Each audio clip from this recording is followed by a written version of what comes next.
नमस्कार दोस्तों, जय माता रानी की। दोस्तों, माता पार्वती के 3 प्रश्न। एक, कौन सी स्त्री समय से पहले विधवा हो जाती है। दूसरा, कौन सी स्त्री को जीवन में कभी सुख नहीं मिलता। तीसरा, कौन सी चीज़ पत्नी अपने पति को मांगने पर भी नहीं देती है। एक बार भगवान शिव कैलाश पर्वत पर बैठे थे तो माता पार्वती भगवान शिव से मिलने के लिए जाती है और कहने लगती है, हे प्रभु, जब मैं आपसे मिलने के लिए आ रही थी तो मेरी नज़र मृत्यु लोक पर पड़ी। वहाँ मैंने क्या देखा कि 3 स्त्रियां जो आपस में सहेलियां थीं, उनमें से 2 स्त्रियां विधवा होकर के दुखी जीवन जी रही थी, जबकि एक स्त्री सुहागिन होकर के अपने पति के साथ सुखी जीवन जी रही थी। हे प्रभु, ये बात मेरे समझ में नहीं आई, इसलिए मेरे मन में 3 प्रश्न गूंजने लगे। अब मैं आपसे ये चाहती हूँ कि आप मेरे तीनों प्रश्नों के उत्तर देख करके मुझे संतुष्ट करने की कृपा करें। इस प्रकार माता पार्वती की बात को सुनकर के भगवान शिव कहते हैं, हे पार्वती, तुम मुझे अपने तीनों प्रश्न बताओ। मैं तुम्हें तुम्हारे प्रश्नों के उत्तर देख करके पूरी तरह संतुष्ट करने का प्रयास करूंगा। अब माता पार्वती कहती है, हे प्रभु, मेरा पहला प्रश्न है, कौन सी स्त्री समय से पहले विधवा हो जाती है। मेरा दूसरा प्रश्न है, कौन सी स्त्री को जीवन में कभी सुख नहीं मिलता। और मेरा तीसरा प्रश्न, कौन सी चीज़ ऐसी है जो एक पत्नी अपने पति को मांगने से भी नहीं देती है। इस प्रकार माता पार्वती के प्रश्न सुनकर के भगवान शिव कहने लगे, हे पार्वती, तुम जिन स्त्रियों की बात कर रही हो उनमें से 2 स्त्रियां विधवा होकर के अपना दुखी जीवन जी रही है और वहीं पर एक स्त्री सुहागिन होकर के अपने पति के साथ में अपना सुखी जीवन जी रही है। तुम जानना चाहती हो कि आखिरकार ऐसा क्यों है, तो मैं तुम्हें एक छोटी सी कहानी सुनाना चाहता हूँ। इस कहानी को बहुत ही ध्यान से सुनना। आधी अधूरी कहानी सुनने वालों को आधा अधूरा ही ज्ञान प्राप्त होता है, जो जीवन में कभी काम नहीं आता, क्योंकि तुम्हारे तीनों प्रश्न के उत्तर इस छोटी सी कहानी में समाये हुए हैं। इस कहानी को यदि तुमने ध्यान से सुना तो तुम्हारे तीनों प्रश्नों के उत्तर तुम्हें अवश्य मिलेंगे और तुम्हें संतुष्ट प्राप्त होगी। माता पार्वती कहती है, हे प्रभु, मैं आपकी बात से सहमत हूँ, आप कहानी सुनाना शुरू करो।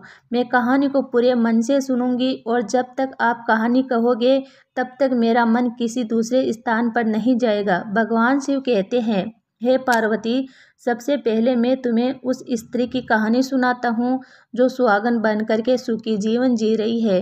देखो, जिस सुहागन स्त्री की तुम बात कर रही हो वो सुहागन स्त्री एक राजा के नौकर की पत्नी है और जिस नौकर की वो पत्नी है उस नौकर को अपनी पत्नी पर पूरा विश्वास और भरोसा है कि वो पतिव्रता है, जिसकी महिमा वो अपने साथियों में बार बार करता है।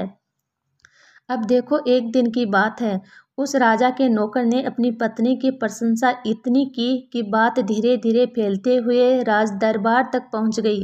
फिर उस राजा ने अपने नौकर को बुलाया और उस नौकर से कहा कि तुम हर किसी से अपनी पत्नी की प्रशंसा करते रहते हो कि तुम्हारी पत्नी पतिव्रता है।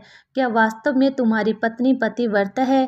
क्या तुम्हें पूर्ण विश्वास है? भगवान शिव कहते हैं, हे पार्वती, इस प्रकार राजा की बात सुन करके नौकर कहने लगा, महाराज, मुझे पूरा विश्वास है कि मेरी पत्नी पूरी तरह पतिव्रता है। अब उसी समय पर राजा का महामंत्री कहने लगता है कि यदि मैं तेरी पत्नी का पतिव्रत धर्म खंडित कर दूं तो तुझे क्या सजा मिलनी चाहिए। तो नौकर ने कहा, यदि तुम मेरी पत्नी का पतिव्रत धर्म खंडित कर देते हो तो महाराज मुझे फांसी लगा देना।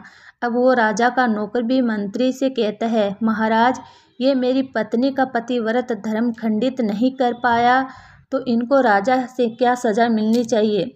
तो राजा ने कहा, मंत्री को भी फांसी की सज़ा दी जाएगी। भगवान शिव कहते हैं, हे पार्वती, इस प्रकार मंत्री ने स्वीकार कर लिया और नौकर से पूछा कि क्या वस्तु लाऊं जिसे तू माने कि मैं तेरी पत्नी का धर्म खंडित करने में सफल हुआ हूँ।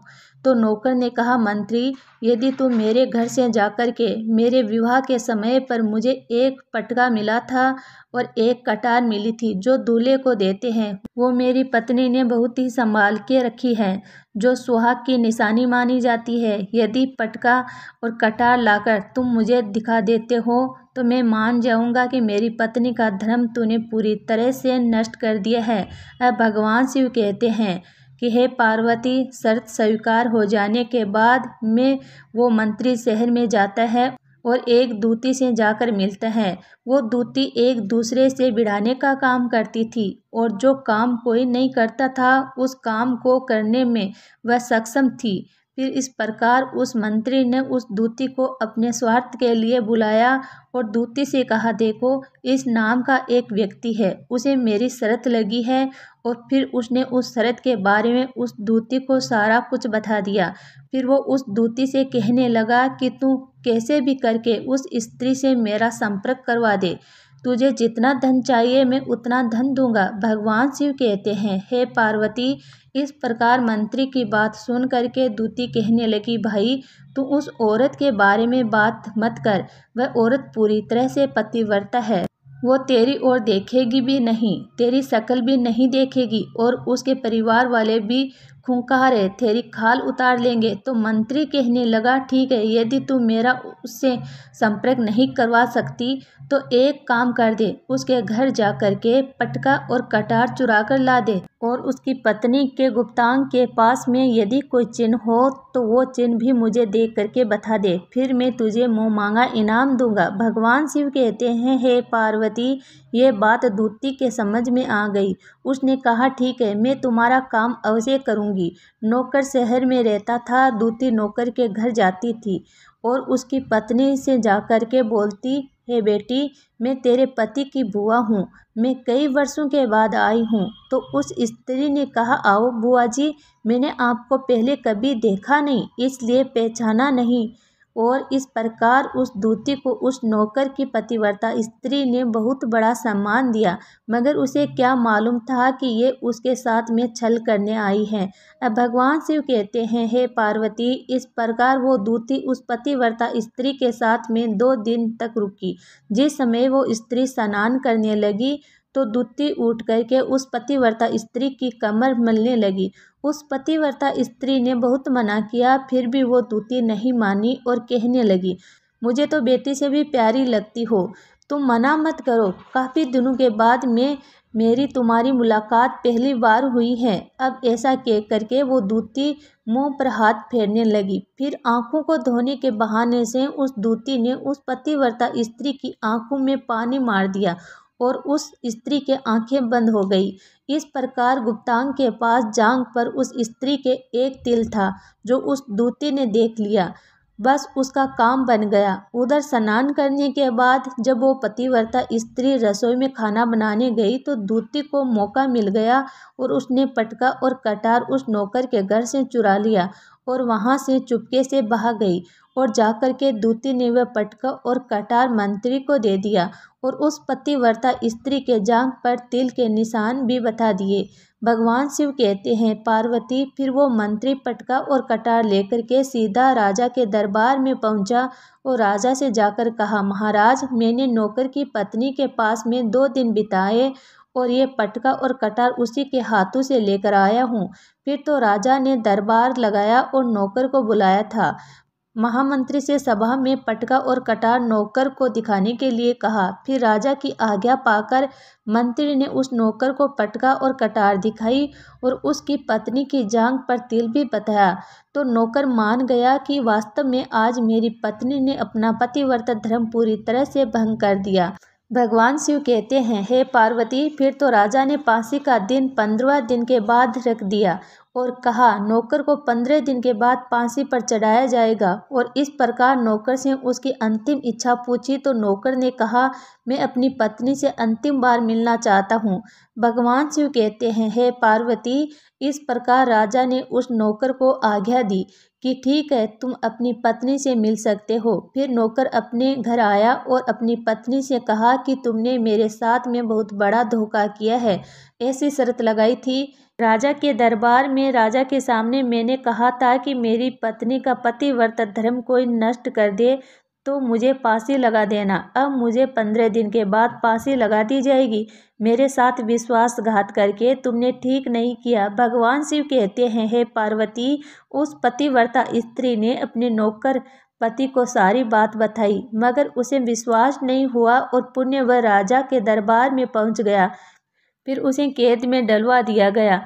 अब उधर नौकर की पतिव्रता पत्नी ने परमात्मा को याद किया और राजा के दरबार में गई और राजा से नाच दिखाने की आज्ञा मांगी। भगवान शिव कहते हैं, पार्वती, उधर नौकर की पतिव्रता पत्नी ने परमात्मा को याद किया और अपना वेश बदलकर राजा के दरबार में गई और राजा से नाच दिखाने की आज्ञा मांगने लगी, क्योंकि वह स्त्री बहुत ही सुंदर थी और उधर राजा शौकीन थे।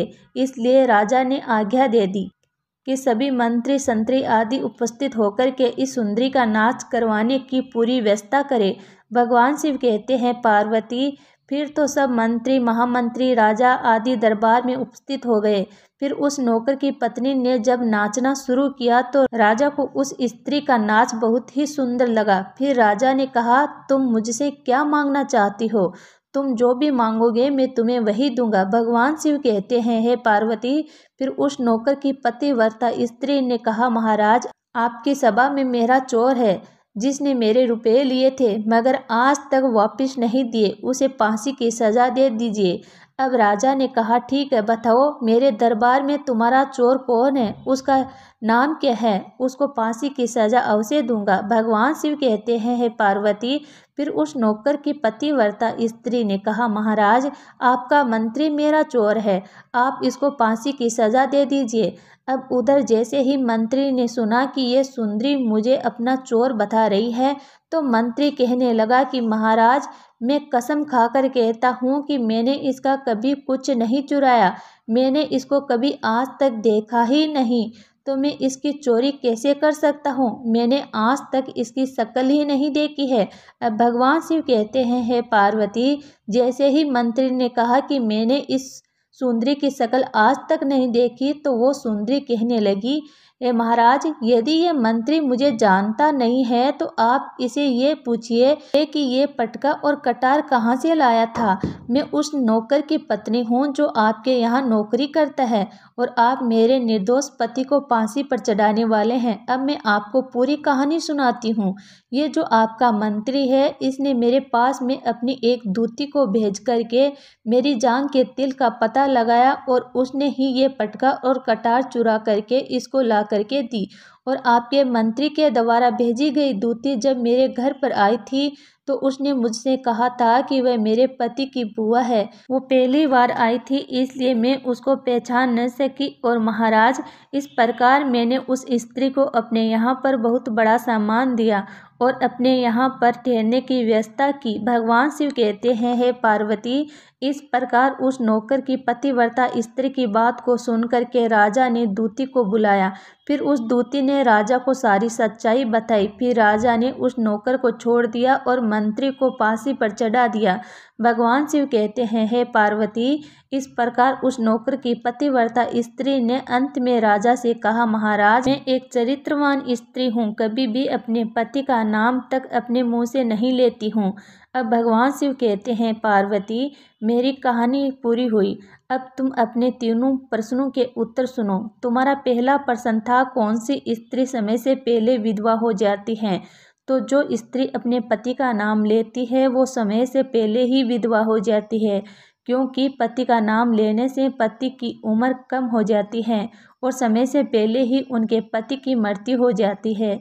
ऐसी स्त्रियां जो अपने पति का नाम लेती है वह समय से पहले ही विधवा होकर के एक दुखी जीवन जीती है। बस यही राज की बात है कि तुम जिन 3 सहेलियों की बात कर रही थी उनमें से 2 विधवा थी और एक ये नौकर की पत्नी थी जो पतिव्रता स्त्री थी।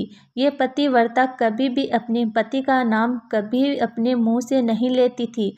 उधर वो 2 स्त्रियां जो विधवा होकर के जीवन दुखी जी रही थी वो हमेशा अपने पति का नाम लेकर के ही बुलाती थी, जिसकी वजह से उनके पति की उम्र कम हुई, समय से पहले ही विधवा हो गई और आज वो दुखी जीवन जी रही है। इसलिए कभी भी स्त्री को अपने पति का नाम अपने मुंह से नहीं लेना चाहिए। अब तुम्हारा दूसरा प्रश्न था, कौन सी स्त्री को जीवन में कभी भी सुख नहीं मिलता? तो समझ लो, जो स्त्री अपने पति के बिना अनुमति के किसी तीर्थ स्थान या उत्सव पर जाती है उनके जीवन में कभी सुख नहीं आता। ऐसी स्त्रियां जीवन में दुखी रहती है और उन्हें पति का कभी प्रेम नहीं मिलता। अब भगवान शिव कहते हैं, पार्वती, तुम्हारा तीसरा प्रश्न था कि ऐसी कौन सी चीज़ है जो एक पत्नी अपने पति को मांगने से भी नहीं देती है। तो समझ लो वो चीज़ गाली है। एक चरित्रवान स्त्री अपने पति को गाली नहीं दे सकती। जो स्त्री गाली देती है वो स्त्री कभी भी चरित्रवान नहीं होती और ऐसी स्त्री जीवन भर रोती है। उसके जीवन में कभी भी सुख की घड़ी नहीं आती और समय से पहले ही ऐसी स्त्री विधवा हो जाती है।